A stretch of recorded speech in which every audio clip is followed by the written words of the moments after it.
Nash, and this is becoming a YouTube series that will have me talking to some of my closest friends and some funny people, musical people, all kinds of people.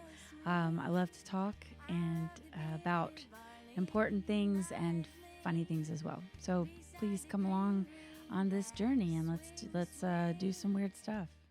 I am sitting here with the magnificent Suzy Bogguss. Oh, I have been a massive fan of yours for a very long time. I love you. And yeah, so thanks for doing this. Yes, it's nice to do it, and it's nice that we have, had the opportunity to become friends. I know. Too. I am so inspired by how, and I'm not surprised, but I am inspired by how industrious you have been in this time and prolific and busy.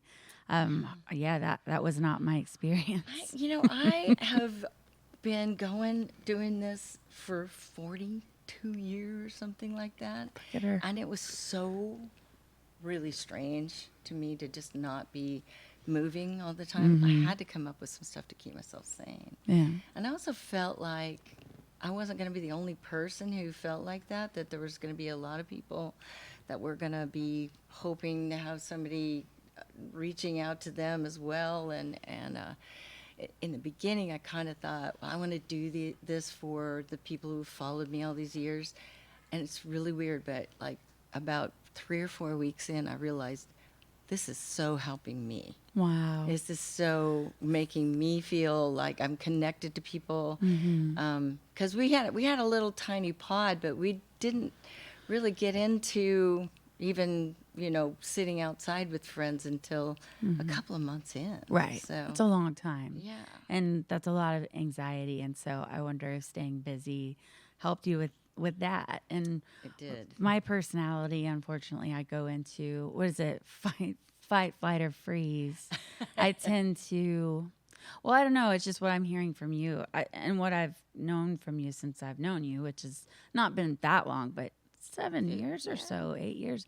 As I look at you and I think fighter, she's like, this one, the force is strong with this one. I remember having specifically 2 panic attacks during the whole, I call it a year and a half. Yeah, that was about right. I mean, Yeah. at least for me, for as far as That's what it felt going like, out to touring do a show. and oh my gosh. Yeah. And even and that alone has been such a feeling of like losing an arm or missing a limb or something. I think Is the only too, best that way I can describe you it. were locked down with your husband. I was as well. I know you had your son at home, but my son was living in Portland, Oregon, and they were having fires and they were having police riots, and his roommate worked nights, so he had no company, and I was so terribly worried about him being all by himself. Well, I remember when we first started kind of hanging out and I got to meet you. We talked about one time you used to play like long time ago. When you first moved to Nashville, like all by yourself in these like what was the venue? I played at Tony Roma's, a place for ribs. That's what it was. That's where I started. Incredible. Here in Nashville. And did you have a story about like somebody coming in?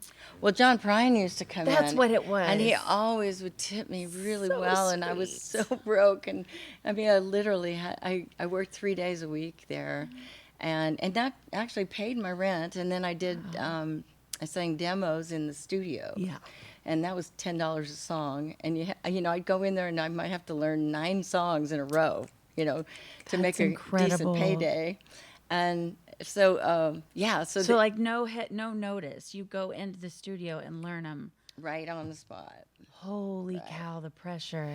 It was, but man, it was great because, I mean, I had very little experience in the Right. studio. And the times that I had recorded when I was still living in Illinois, which is where I started out and grew up, I made an album while I was living there, but I sang in a mop closet. So Wow. it was very, we were just kind of all of us, learning about that, and real tape back Yeah. then, you know. Yeah, I remember a little So- of that. Yeah, I don't know if you remember too much of it. Probably not too much of it, but you were a couple 8. records. And obviously, you were. I mean, you're extraordinary. Your voice is like pristine as anything I've ever heard, Oh, and you're nice to say that. and still is. No, It's I've changed, but in a good right. way. Mine too. Thank goodness. I Yeah. think to myself because I listen to some of my earliest recordings, and I think, who in their right mind? There was a grown man, probably. Sorry, I don't mean that to be negative, but like back in 1991, it was like, yeah, I think we need to sign this band. And I listen. It sounds like I sound like a 4-year-old in church. no, you do Trust not. in the It's Lord. And it was so pitchy. But anyway, so thank goodness our voices changed. But Yeah. yours, you really honed your instrument and your, at Tony Roma's, yeah, and John Prine knows traveling exactly. around He in knew my camper truck. what he and was doing. forth. So how Yeah. much like pounding the pavement, or for lack of a better term, did you do before the family stuff?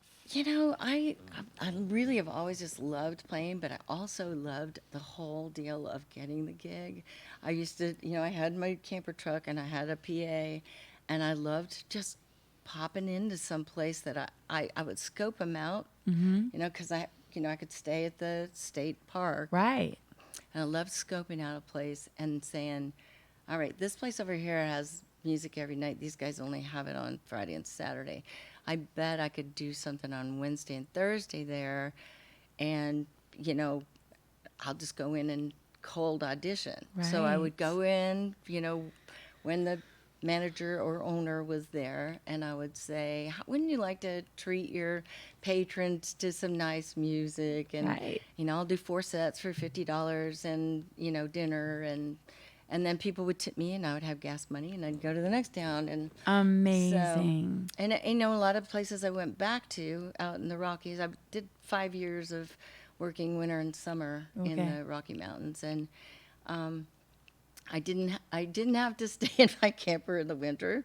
Okay. I worked really hard at finding lodges and places That's that would good. allow me to. I had a German Shepherd with me, That's so good. I had to have.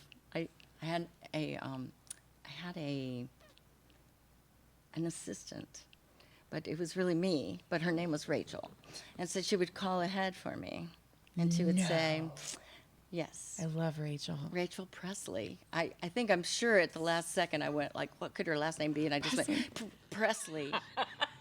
That's amazing. Like It's genius.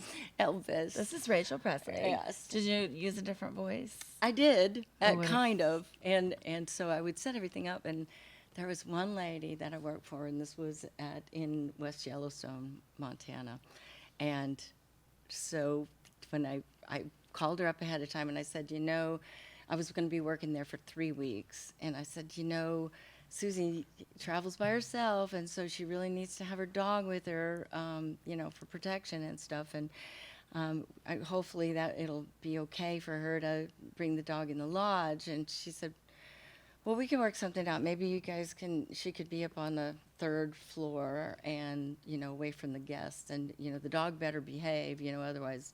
Right. And so then I got there to check in, and she just looked at me, and I started talking to her, and she says, you're Rachel, aren't you? Hey, I hope you've enjoyed becoming today.